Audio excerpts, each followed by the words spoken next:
In our headlines on this Wednesday afternoon, November 15th, here in South Korea. President Yoon Suk-yeol is heading to San Francisco to attend the multilateral meetings within the APEC framework aimed at addressing ways to spur sustainable economic growth across the Pacific region and to partake in bilateral gatherings to discuss trade interests and security concerns. Also in San Francisco, much spotlight is being directed at the highly anticipated summit between US President Joe Biden and Chinese President Xi Jinping on the margins of the APEC meeting that US authorities claim will seek to keep on constructive track bilateral ties between the two superpowers. Meanwhile, Korea is counting down one day to its annual college scholastic ability test, better known as Suneung, here in the country. That takes place tomorrow, that is Thursday, after much earlier dispute over the so-called killer questions, which are absent this year. We begin on the diplomatic front as President Yoon Suk-yeol heads to San Francisco to attend this year's summit of the Asia-Pacific Economic Cooperation with plans to address economic interests and security concerns. Our presidential correspondent Kim Do-yeon reports. Amid crises and challenges, from the conflict between Israel and Hamas and the war in Ukraine to climate change and supply chain disruptions, President Yoon Suk-yeol embarks on a mission to boost South Korea's status as a global pivotal state as he heads on Wednesday to San Francisco for the APEC Summit. 저는 세계 GDP의 60% 이상을 차지하는 회원국의 정상들이 한데 모이는 이번 회의에서 공급망 다변화와 무역 투자 확대와 같이 우리 경제에 실질적으로 보탬이 되는 협력 방안을 논의할 것입니다. As soon as he lands, before he starts his official diplomatic events, he's set to meet over lunch with local Koreans and people of Korean descent, a customary schedule that he has kept for most of his overseas trips. His first event related to the Asia-Pacific Economic Cooperation is the APEC CEO Summit, a business forum run by the chairing country, the U.S. At that summit, Yoon will give a keynote speech. He then will attend a reception for the leaders and end his first day in San Francisco by meeting young leaders in technology. The official working sessions for APEC will start on Thursday under the theme of creating a resilient and sustainable future for all. Laying out South Korea's role in global cooperation, Yoon will attend the meetings and offer support to countries vulnerable to climate change. He'll also emphasize the need for multilateral efforts to strengthen supply chains and establish digital ethical standards amid the rapid evolution of artificial intelligence. Amid a series of APEC meetings, Yoon's sideline meetings with other leaders are also noteworthy. First, he's set to attend a summit of the U.S.-led Indo-Pacific Economic Framework, also known as IPEF.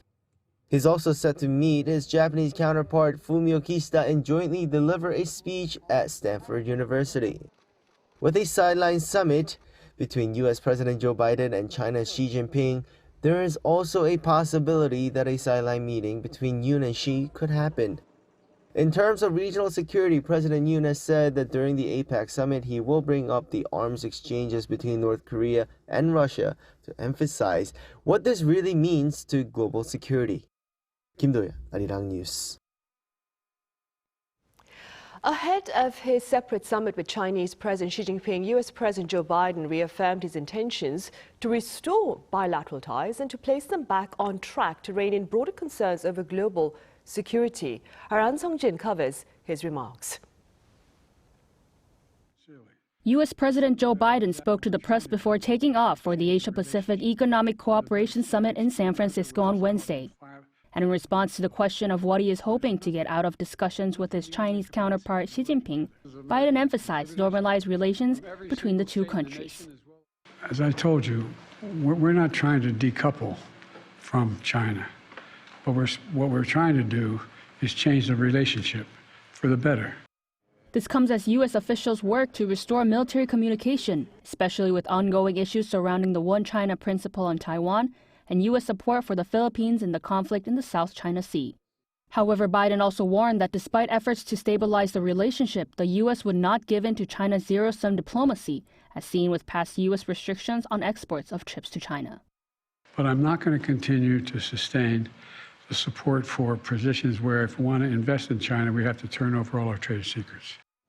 The meeting in San Francisco will be their first face-to-face in a year. White House National Security spokesperson John Kirby said that as President Biden focuses on current issues, he will be discussing the Israel-Hamas conflict and hoping to persuade Xi to use his influence in Iran to prevent Tehran from stoking tensions in the region further.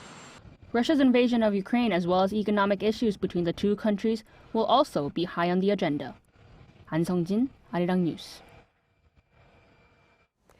Also, in San Francisco earlier on Tuesday, top diplomats from Seoul, Tokyo and in Washington met for trilateral talks to touch upon security concerns. Our foreign affairs correspondent Bae Eun-ji has details.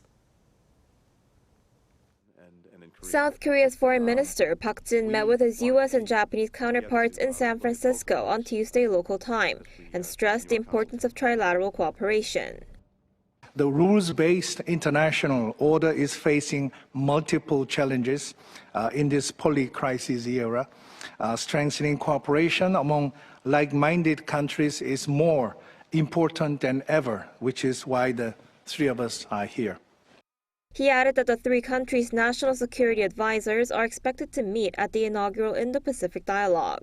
Japan's foreign minister also said Tokyo seeks to work together with Seoul and Washington, as the global challenges they face demand a higher level of strategic coordination. I would like to work together with both of you to uphold the free and open international order based on the rule of law, as well as to aim for a world caring for human dignity. And the U.S. Secretary of State Antony Blinken said there's much work to do. But events in the Middle East, shared economic cooperation, shared growth, addressing the security implications of the DPRK, Russia military cooperation, and a number of regional and global issues, including our ongoing support for Ukraine. These and more are on our agenda together. During Tuesday's meeting, Seoul's foreign ministry said the three officials decided to closely cooperate to respond to the military ties between North Korea and Russia, a matter that they agreed is a serious threat to the Korean peninsula, as well as international peace and security.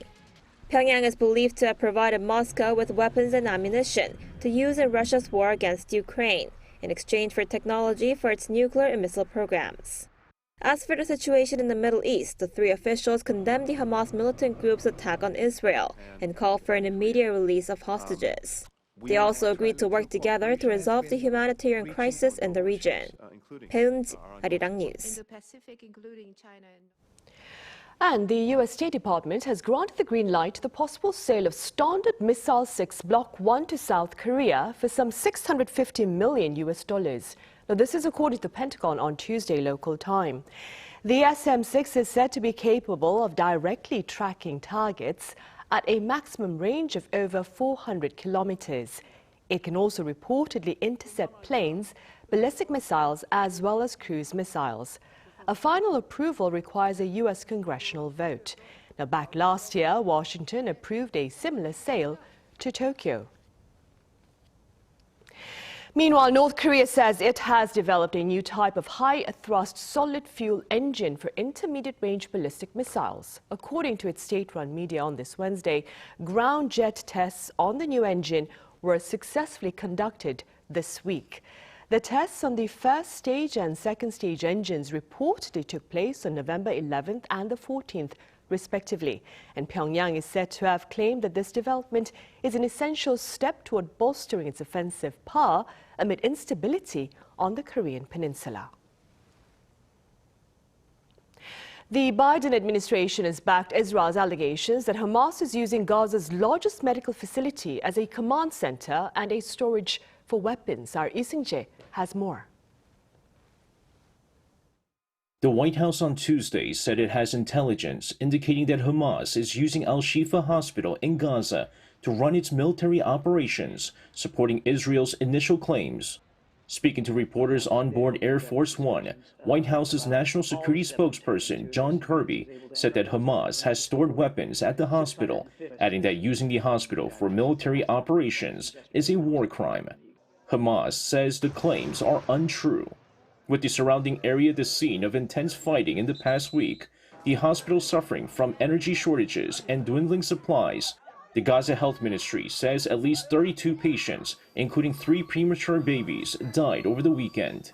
As the Israeli military continues to seize key Hamas facilities during ground offensives in the Gaza Strip, Israeli Defense Minister Yoav Gallant declared that it has completely taken control of northern Gaza. Gallant added that no place will be safe for Hamas until Israel's mission is complete and they bring back all the hostages taken by the Palestinian militant group. Israel also said it had successfully taken over Hamas's parliament building, other government buildings, military and police offices, and intelligence bureau. And as the Israeli forces advance to the center of Gaza City, the IDF says it has found large weapons caches and explosives at many civilian sites, including at mosques and Al-Quds University in Gaza City.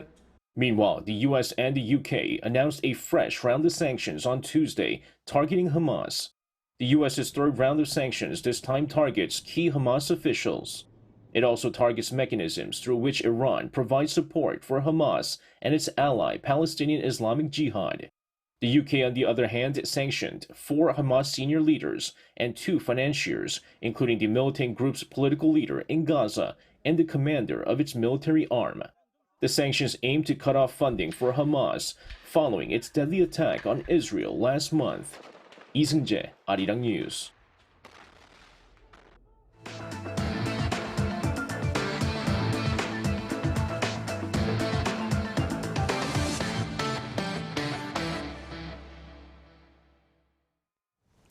Korea is counting down one day to its annual college scholastic ability test, better known as Suneung here in the country, and our Yoon goes over some of the things to consider ahead of the big day tomorrow. On Wednesday, some 504,588 students preparing to take the annual college admissions exam can visit their test site and confirm their elective test subjects. The exam, that is seen as deciding students' futures, will be conducted on Thursday across 1,279 test centers, which are normally designated high schools or middle schools. According to the Ministry of Education, not only is there a significant decrease in the number of registered test takers this year at 3,442 less than last year, but only 64.7% of the test takers are high school seniors. Rather, 31.7% are retaking the exam, marking the highest proportion of retakes in 28 years. The testing centers will open at 6:30 a.m. on Thursday, and students can enter until 10 minutes past 8 a.m. This is the 4th Suneung exam since the outbreak of the COVID-19 pandemic, but the first where no virus prevention rules will be implemented, and all students at a venue will be taking the exam in the same room. But the Education Ministry has recommended that anyone confirmed to have the virus should wear a K94 mask, and anyone with symptoms should wear a K80 mask. The ministry added that test takers who have the virus should eat lunch in a separate area. All test takers must enter their designated testing centers with their exam identification slip and official form of identification. To avoid confusion or mishaps on the morning of the exam, students are strongly recommended to check the location of their test center on the previous day. The only items that students are allowed to bring into the exam are black computer marking pens, white correction tape, a black mechanical pencil and extra 0.5mm lead, and an eraser. Those that wish to use a watch may wear an analog watch that doesn't have a Bluetooth function, including communication and payment functions, and doesn't have an LCD or LED display. And all electronic devices are prohibited. This includes all mobile phones, smart devices, earphones with Bluetooth functions, electronic dictionaries or calculators, as well as electronic cigarettes. With just one day left until the Suneung exam, students are recommended to limit consumption of caffeinated drinks and to get a good night's sleep to be in their best condition. 이은진, Arirang News. Plans are in the works to better support Korea's shipbuilding industry with substantial financial investments amid calls for green growth and more. Our business correspondent Moon Hae-ryun reports. South Korea is ramping up efforts to boost its shipbuilding sector as it seeks to dominate the global market. During an emergency economic meeting on Wednesday, the Ministry of Trade, Industry and Energy announced that the government will invest around 710 billion Korean won, roughly $544 million in the industry over the next 5 years. The sector makes up around 3% of total manufacturing and exports. Since 2017, South Korea has had a global market share of around 30%, and in October reached its highest order backlog since 2011. While the government says the industry is expected to keep growing, it faces many threats, including a workforce deficit, China's growing shipbuilding industry, and the International Maritime Organization's goal of reducing greenhouse gases and carbon footprint. These problems are set to be tackled in 3 different ways: developing future technology, systemizing the manufacturing process, and in modifying regulations. The government will inject 200 billion won into the commercialization of non-carbon-based fuels, such as liquefied natural gas, ammonia, and hydrogen for use in ships. The southeastern port city of Ulsan will have an area dedicated to supplying eco-friendly fuel and will supply more than a quarter of the fuel demand of domestic ships. The Minister of Oceans and Fisheries stressed the importance of this plan. Global shipping companies are undergoing large-scale conversions to eco-friendly ships, and the availability of eco-friendly fuel at ports will be necessary for port competitiveness in the future. A further 150 billion won will be spent on digitalizing and automating the manufacturing process, as well as the employment of 3,000 more workers every year to tackle labor shortages. Revamping the visa policy and increasing quotas for foreign workers, as well as establishing programs to help them adjust to life in South Korea, are also among the solutions proposed. The country's finance minister, Chu Kyung-ho, added that the government will be providing small to medium-sized companies with additional support, such as incentives for going green and incorporating digital technology. Moon Hae-ryun, Arirang News. Also, on the local front, employment expanded significantly in October, but the discrepancy in employment numbers between those in their 60s and those in their teens as well as 20s was more pronounced. Our Park Ko-nu explains. South Korea's employment figures rose in October for the 3rd consecutive month. According to Statistics Korea on Wednesday, 346,000 jobs were added on year last month, with the employment rate seeing its biggest jump for any October at 63.3%. This was also the largest addition since May last year. By industry, employment numbers in the wholesale and retail sectors saw a jump of over 10,000, increasing for the first time in 53 months. Figures have been sliding due to structural changes within the industry, such as automated sales points, but numbers surged last month thanks to a tourism boost during the long holiday period in October. Other sectors, including health and social welfare, IT, and accommodation and restaurants, all saw increases in October. But the manufacturing sector, especially electronic components and machinery, saw employment figures drop by 77,000, with the base effect from the 200,000 jobs created the year before a contributing factor. By age, there were over 336,000 workers aged 60 and above compared to the month before, while employment figures for young adults aged 15 to 29 decreased by over 80,000. During an emergency economic ministerial meeting held on Wednesday, the government announced measures to boost employment and encourage young adults to find jobs. The government will strengthen early support for young adults at each step of school, work and job hunting so that they can find the jobs they want. The solutions include increases in internship programs for students, counseling for young adults who have just started working, and incentives and consultations for job hunters. Park Ko-nu, Arirang News. Korea's auto exports for the first 10 months of this year have already surpassed those for the whole of last year. Seoul's Trade Ministry says the value of auto exports for the January to October period hit $58 billion, surging past last year's record of $54.1 billion. The amount also stands above this year's target of $57 billion. In October alone, the value of exports reached nearly $6 billion, the highest ever for the month of October, amid greater demand for eco-friendly cars. And Korean boy band 17 shared a message of solidarity at the UNESCO Youth Forum over in Paris. In a first in K-pop history, 17 filled a full one-hour session on Tuesday evening at the main hall of the UNESCO Youth Forum. Members of the group said sharing dreams is sharing hope, and while as individuals they may not be perfect, as a team they are the best. All 1,220 seats in the hall were filled with fans and delegates from 173 countries. The UNESCO Youth Forum, held once every 2 years, offers the young a platform for productive interactions.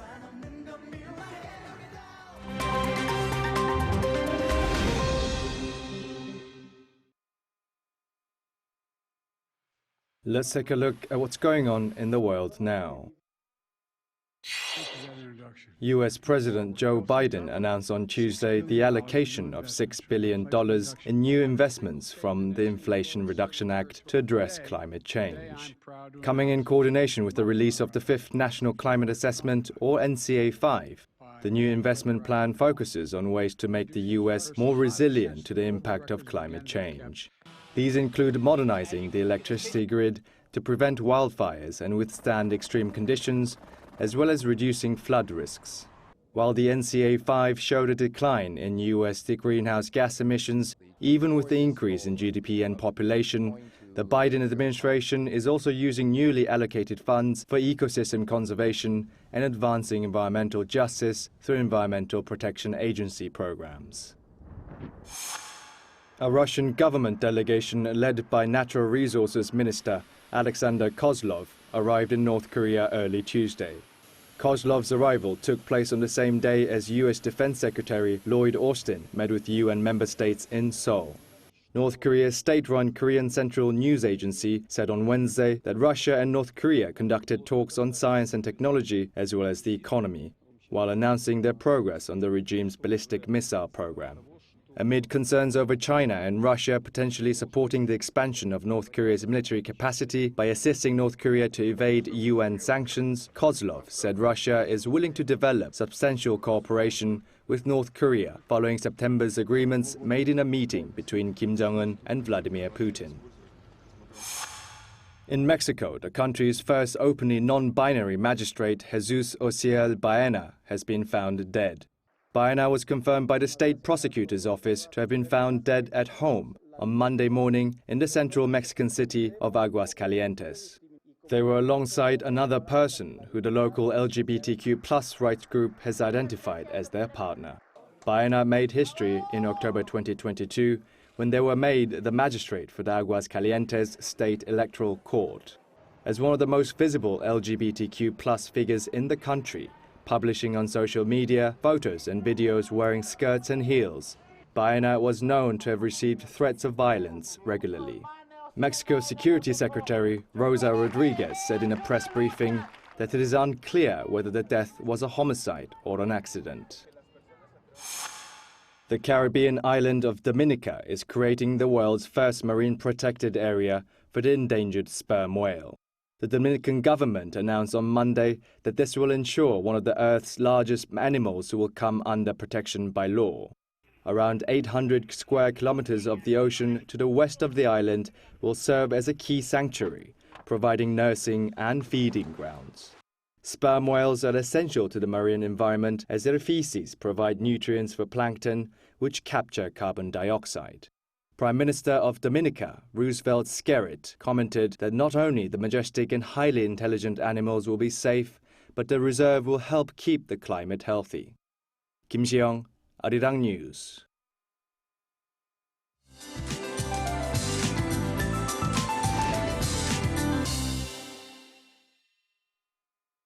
Good afternoon. After a chilly start, afternoon highs will finally return to normal this afternoon in most parts of the country. Tomorrow is a Suneung Day with the college entrance exam taking place nationwide. It will not be very cold on the way to the exam site, but by the time test takers are heading home, they'll need an umbrella and a thicker jacket. Rain is in the forecast in the west in the morning, spreading nationwide by the afternoon. afternoon and expect to see 5 to 30 millimeters of showers with thunder and lightning. Now back to today's forecast. The sunny skies are in store nationwide with highs going a couple of notches higher than Tuesday. Seoul and Chuncheon will see highs at 12 degrees Celsius, Busan topping out at 16 degrees. Then please brace yourselves for a midwinter chill on Friday. Tomorrow's rain will bring a real chill to the country with a mix of rain and snow expected for most places on Friday. That's Korea for you, and here's a look at the international weather conditions.